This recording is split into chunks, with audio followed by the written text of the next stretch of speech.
আমেরিকার এক বড় কর্মকর্তা ভারতকে নিয়ে সম্প্রতি এমন একটা কথা বলেছেন যা নিয়ে বিশ্বজুড়ে তোলপাড় শুরু হয়েছে। চলুন আজকে আমরা এই অবাক করা মন্তব্যটার গভীরে যাব আর বোঝার চেষ্টা করব এর আসল মানেটা কি। সোজা সাপটা একটা কথা, ২০ বছর আগে চীনের সাথে আমরা যে ভুলটা করেছিলাম, ভারতের সাথে সেই একই ভুল আমরা আর করব না।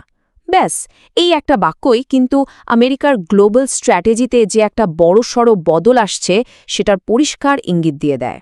তো এই কথার আড়ালে আসল মানেটা কি লুকিয়ে আছে, চলুন সেটাই আজ আমরা খুঁজে বের করব। পুরো ব্যাপারটা ভালোভাবে বুঝতে আমরা কয়েকটা ধাপে এগোব। প্রথমে দেখব আমেরিকার এই বিতর্কিত মন্তব্যটা আসলে কি, তারপর জানব চীনের সাথে তাদের করা সেই ভুলের কথা, আর সব শেষে বোঝার চেষ্টা করব এর ফলে বিশ্ব রাজনীতির ভবিষ্যৎ কোন দিকে যেতে পারে। এটা কিন্তু মুখের কথা নয় বা ভুল করে বলে ফেলা কোনো মন্তব্য নয়। আমেরিকার ডেপুটি সেক্রেটারি অফ স্টেট যখন এই কথাটা বলেন, তখন তিনি আসলে আমেরিকার একটা পরিষ্কার নীতির কথাই ঘোষণা করছেন। আর এটা থেকে একটা জিনিস স্পষ্ট, ভারতের অর্থনৈতিক উত্থানকে ওয়াশিংটন এখন আগের চেয়ে অনেক বেশি সতর্ক চোখে দেখছে। কিন্তু প্রশ্নটা হল, চীনের সাথে আমেরিকা ঠিক কী এমন ভুল করেছিল? এই ব্যাপারটা বুঝতে হলে আমাদের কিন্তু প্রায় ২ দশক পেছনে ফিরে যেতে হবে। ঠিক, আমরা এখন সেই সময়টাতেই ফিরে যাব। আমেরিকার ওই কর্মকর্তা কিন্তু ইতিহাসের এমন একটা সময়ের দিকে ইঙ্গিত করছেন যা গোটা বিশ্বের অর্থনৈতিক ছবিটাই পুরোপুরি পাল্টে দিয়েছিল। চলুন এবার দেখে নেওয়া যাক সেই তথাকথিত ভুলটা আসলে কী ছিল। ঘটনা শুরু ২০০০ সালে। আমেরিকা তখন বিশ্ব বাণিজ্য সংস্থা বা WTO-তে চীনের ঢোকার ব্যাপারে পুরো দস্তুর সমর্থন জানায়। তাদের আশা ছিল এর ফলে চীন হয়তো আরও উদার একটা দেশ হয়ে উঠবে, কিন্তু হলো ঠিক তার উল্টোটা।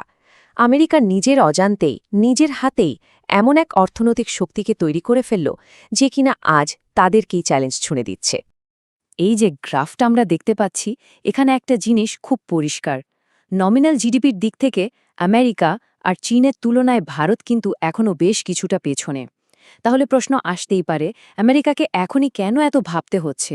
কারণটা হলো চীনের ওই অবিশ্বাস্য দ্রুতগতিতে এগিয়ে যাওয়ার স্মৃতি। ওই ঘটনাই আজ আমেরিকার নীতি নির্ধারণ করছে। ব্যাপারটা কিন্তু শুধু অর্থনীতির নয়, আমেরিকার আসল ভয়টা আরও গভীরে। এটা হলো বিশ্বজুড়ে ক্ষমতার ভারসাম্য বা ব্যালেন্স অফ পাওয়ার নিয়ে। তাদের মূল লক্ষ্য হল যেভাবেই হোক বর্তমান বিশ্বব্যবস্থাকে টিকিয়ে রাখা, যেখানে তাদের প্রভাব সবচেয়ে বেশি।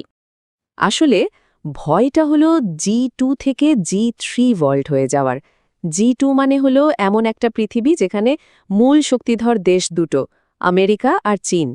কিন্তু যদি ভারতও সে জায়গায় উঠে আসে, তাহলে পৃথিবীটা হয়ে যাবে G3, আর তখন আমেরিকাকে ক্ষমতাটা শুধু চীনের সাথে নয়, ভারতের সাথেও ভাগ করে নিতে হবে।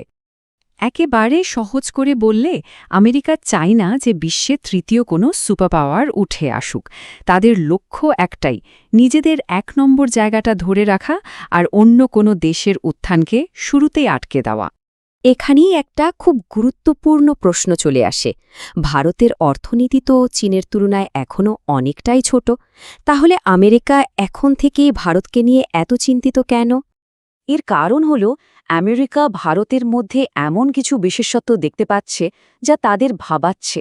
যেমন ভারতের বিশাল তরুণ জনসংখ্যা, সারা বিশ্বে ছড়িয়ে থাকা প্রযুক্তি ক্ষেত্রে তাদের প্রতিভা, একটা স্থিতিশীল গণতান্ত্রিক ব্যবস্থা, আর অবশ্যই বিপুল সংখ্যক ইংরেজি জানা মানুষ। এই সব মিলিয়েই ভারতের সম্ভাবনাকে তারা খুব বড় করে দেখছে।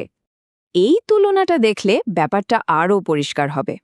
একদিকে চীন, যে কিনা এখনকার প্রতিষ্ঠিত প্রতিদ্বন্দ্বী, যার মূল শক্তি হল তার ম্যানুফ্যাকচারিং, আর অন্যদিকে আছে ভারত, যাকে আমেরিকা ভবিষ্যতের সম্ভাব্য প্রতিদ্বন্দ্বী হিসেবে দেখছে। ভারতের শক্তি তার গণতান্ত্রিক ব্যবস্থা, তার হিউম্যান ক্যাপিটাল বা মানব সম্পদ, আর তার উদ্ভাবনী ক্ষমতা।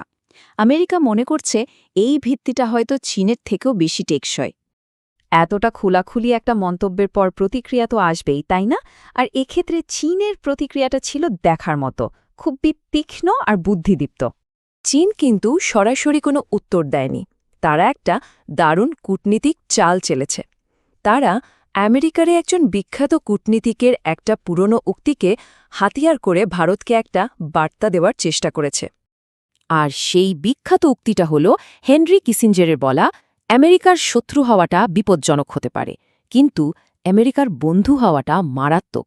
এর মাধ্যমে চীন আসলে ভারতকে এবং বাকি বিশ্বকে একটা সূক্ষ্ম বার্তা দিতে চেয়েছে যে আমেরিকার বন্ধু হওয়াটা হয়তো শত্রু হওয়ার থেকেও বেশি ঝুঁকির। তো এই যে পুরো ঘটনাটা ঘটল, এই খোলাখুলি মন্তব্য, তার পাল্টা জবাব, এসব থেকে আমরা আসলে কি বুঝতে পারি? এর আসল গুরুত্বটা কোথায়? দেখুন, এই ঘটনা থেকে কয়েকটা জিনিস খুব পরিষ্কার। এক, সুপার পাওয়াররা এখন আর রাগঠাক করে কথা বলছে না।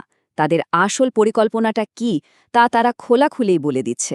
২, চিরাচরিত কূটনৈতিক ভাষার দিন হয়তো শেষ হতে চলেছে।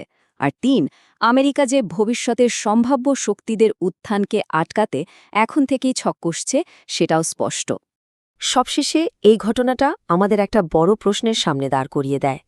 আমরা কি আন্তর্জাতিক সম্পর্কের এমন একটা নতুন যুগে প্রবেশ করছি, যেখানে দেশগুলো তাদের ভেতরের কথা, তাদের আসল উদ্দেশ্যগুলো আর লুকিয়ে রাখবে না, বরং সোজাসুজি বলে দেবে?